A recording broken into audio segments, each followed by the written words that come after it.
The $1 million campaign will take off in July, promoting the 6 areas under the Hunter Tourist Authority's umbrella as one region in which to enjoy the finest food and wine on offer in Australia. Authority Chairman Peter Holliday announced today a Hunter Tourism Ball and a Hunter Cuisine Dinner will be among the highlights of the campaign, which will extend over 2 years.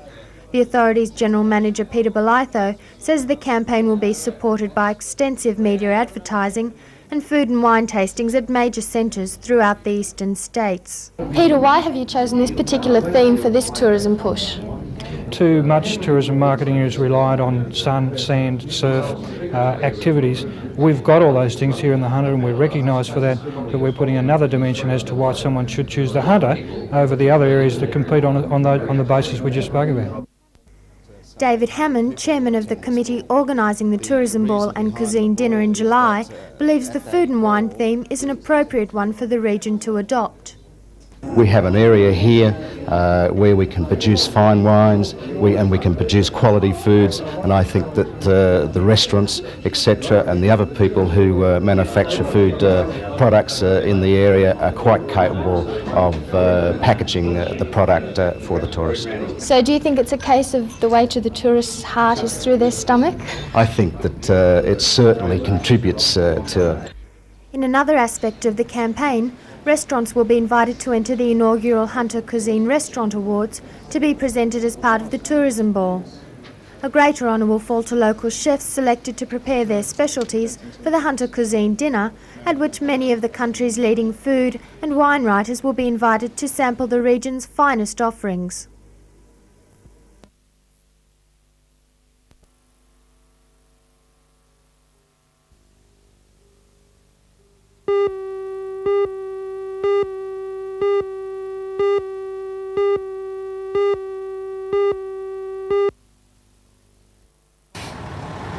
Torres Transport has been one of the major trucking companies in the Hunter for over 100 years. They have more than 110 trucks in this area, and yesterday afternoon they took delivery of the first of 27 new trucks.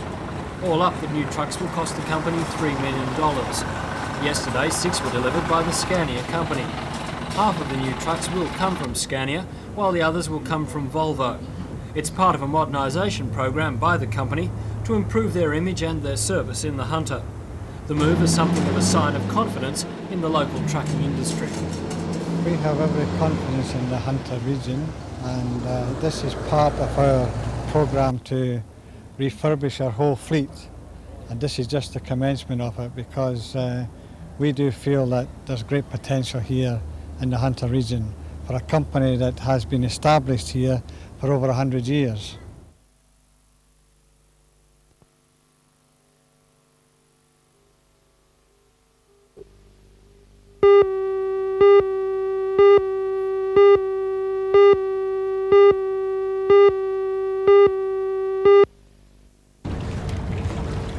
It was just one more challenge for a sailor with more than 400,000 kilometres of sea and 70 years behind him.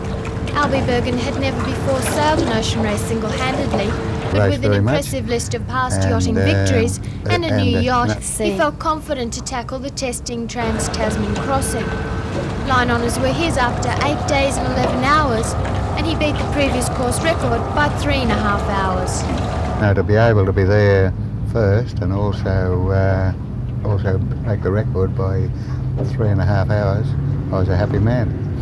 Were the conditions ever very difficult during the race? He worked harder than his competitors in the race, bearing away and then jibing to make the wind work for him. Quicksilver, the second place getter, crossed the line more than 12 hours behind him. Albie's yacht All-Star is 50 feet long, constructed of aluminium alloy and weighs just 8.5 tonnes. Albie designed the yacht above the waterline and its magnificent interior. All-Star has made a triumphant arrival on the yachting scene. In 3 months it has competed in 3 major ocean races and broken the record in all 3. And Albie, what's the future now hold for an old man of the sea?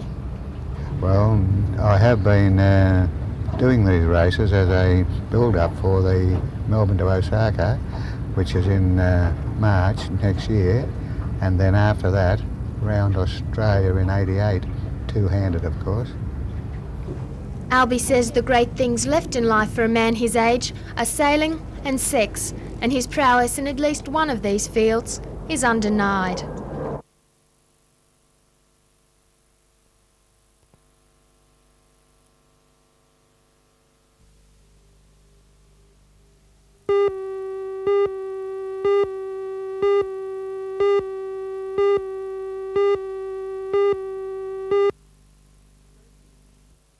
Save More supermarkets and liquor stores have long been familiar to Newcastle and Lower Hunter shoppers, but whether they will continue to be so in the future is at this stage unknown.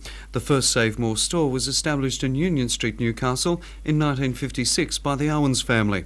That company was split in 1977 to create the Shoeys chain under the Owens family ownership and, separately, the Save More chain.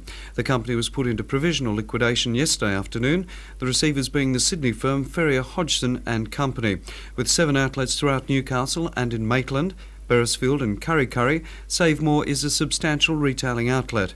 None of the representatives of Save More or Ferrier Hodgson was available for comment about the liquidation today. It's believed they are inspecting the company's stores throughout the district, trying to resolve the financial crisis facing them.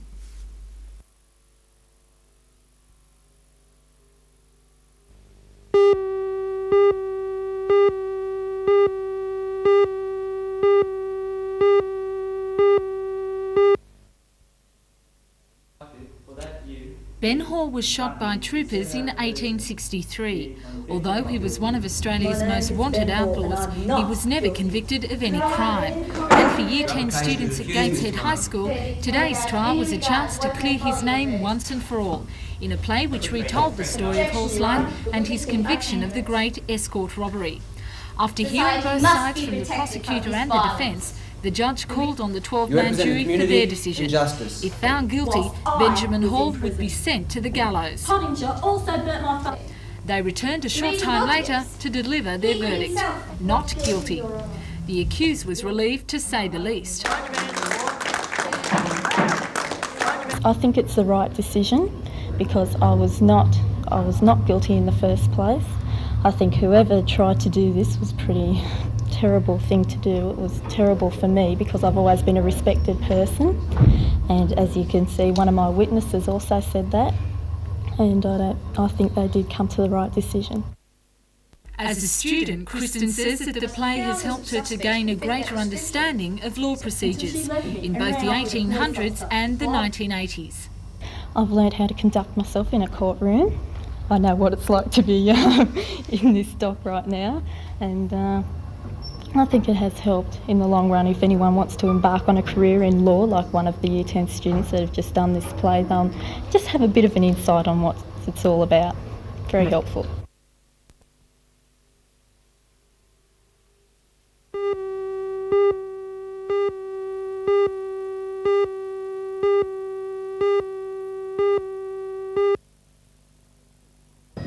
The Bureau says in the 12 months to March 31 last year, the value of agricultural production was almost $237 million. In 1983-84, Hunter Valley farmers produced just on $247 million in agricultural goods. Ivan Skanes from the Hunter Valley Research Foundation says the decrease can be attributed to downturns in both the wine and wheat growing industries. The major sectors of the agricultural economy that have experienced decreases are wheat, the production of wheat for grain, and the production of grapes for wine. And those two sectors have basically decreased because of falls in tonnages produced. So it's a matter of a decline in output. The survey also shows meat poultry production as the major contributor to the agricultural economy of the Hunter, with a total value of more than $60 million, or nearly 26% of total production. Beef cattle production represents another substantial portion of the agricultural economy, contributing $55 million. The survey also shows both the beef and meat poultry industries undergoing a steady expansion. Another major contributor, dairy farming, accounts for 21% of the region's rural economy. Ivan Skanes says although the figures cover the full range of the Hunter's rural industries, they do not give a comprehensive view of how the man on the land is faring. These figures basically represent total value of production, and they don't take into account, for example, costs of production or size of farm debt. They're only an indicator basically of total sales from the farm. So no, from these figures we can't really get an idea of the current economic position of farms in the Hunter.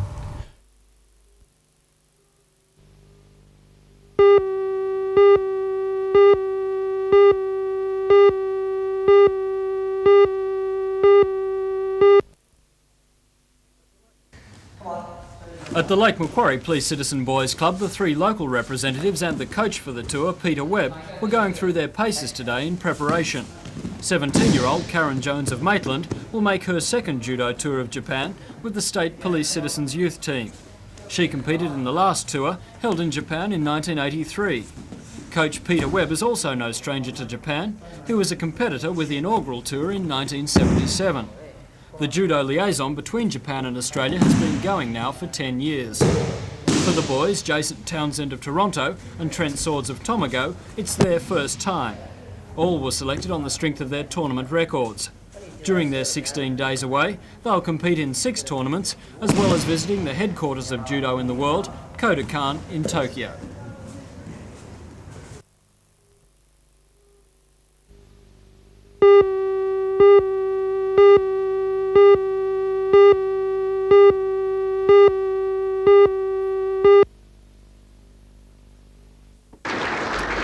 It's the 11th year that the awards featuring the specialised field of news and current affairs have been held, and this year they were presented by the opposition leader John Howard.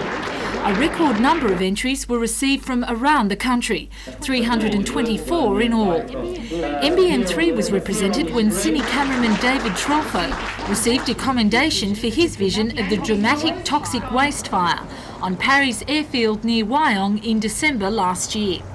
The fire caused the evacuation of nearby residents and the closure of surrounding roads. It was shots like these ones which captured the action.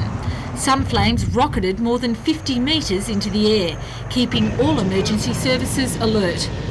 David Trelfo has been with NBN for the past 10 years and is a previous winner of the Thorn EMI Award for Provincial Cameraman.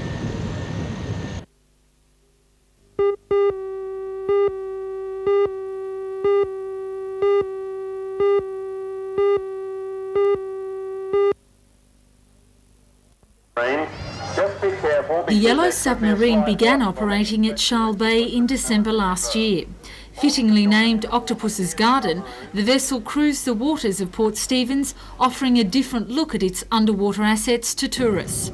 The success of the submarine depended on the construction of an artificial reef, allowing sightseers to observe the area below the waterline through the side view windows. However, the Department of Agriculture and Fisheries has rejected the reef proposal in the preferred location, and now the $400,000 semi-submersible sub has been sold to Wanderer Cruises, who'll conduct similar tours down the Whitsunday Passage.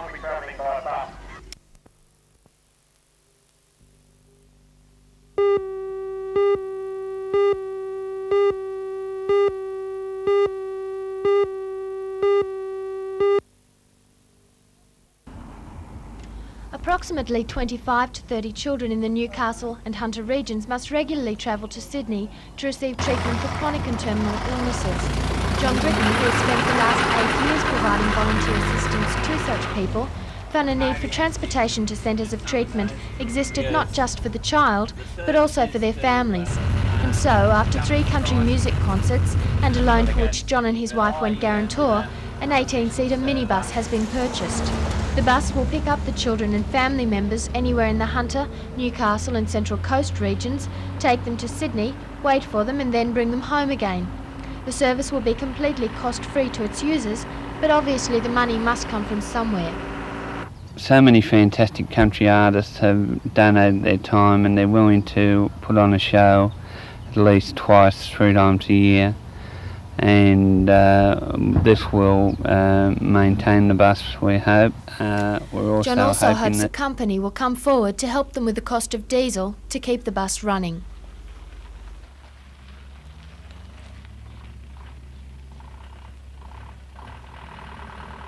some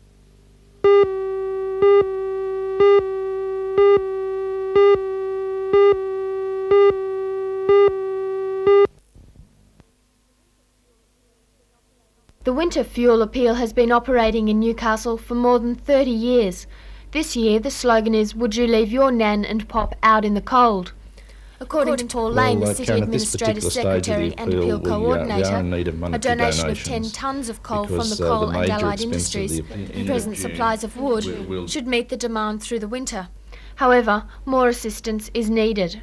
Paul, how can people assist with this appeal? Well, Karen, at this particular stage of the appeal, we are in need of monetary donations, because the major expense of the appeal is the kerosene and the heating oil which we distribute, and even though we get that at a very reduced price, it's still a very expensive item. Paul, who's going to benefit from this service? Well, as has been the case in other years, people on an aged pension living within the boundaries of the Newcastle City Council area, and who also in receiving the pension are or do have a full medical entitlement card. Those eligible for assistance should register at the City Hall before the end of this month. Donations will be received at the City Hall until the 31st of July.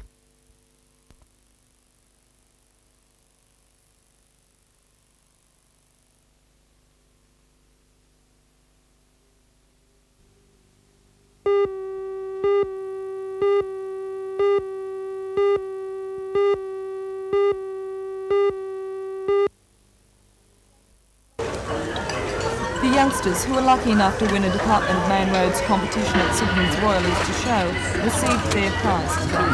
50 children and their parents were treated to a picnic lunch at the foot of the F3 freeway to showcase the new Uni Bridge near Somersby. The bridge, which is higher from the water than Sydney Harbour Bridge, is part of the 13-kilometre stretch between Somersby and Calgary. Mr Brereton says it will cut 15 minutes off the Newcastle to Sydney trip, and it's hoped it will reduce the high death toll on the Peats Ridge section of road currently in use. After lunch came the part of the day most of the children had looked forward to, but not everything went as smoothly as was first planned. The buses transporting the sightseers couldn't quite make it to the new section of road, and so Mr Brereton guided the youngsters through the man-made valley. After walking the length of the bridge, the children had a chance to take a look inside and found it was a great echo chamber.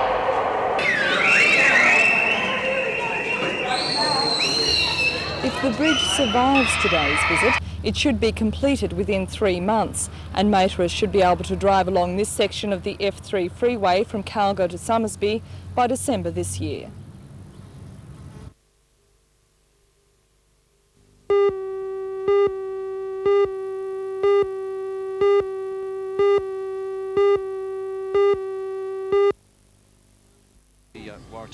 Western Suburbs went into the match as favourites and led 16-10 at the break. They finally won 46-20, scoring 8 tries to 4 by Waratah Mayfield. 2 tries went to winger Glenn Murray of West, enhancing his claims to a country win spot for next Saturday's game against Sydney. For Waratah, their most penetrative back was former Moree setter Ewan McGrady, who's shown great dash both times he's appeared on Match of the Day. For perhaps the first time, West captain coach Paul Merlot delighted in crossing for 2 tries, albeit without running too far. West's other winger Mitchell Knight kicked 7 goals from 8 attempts to complement a good game.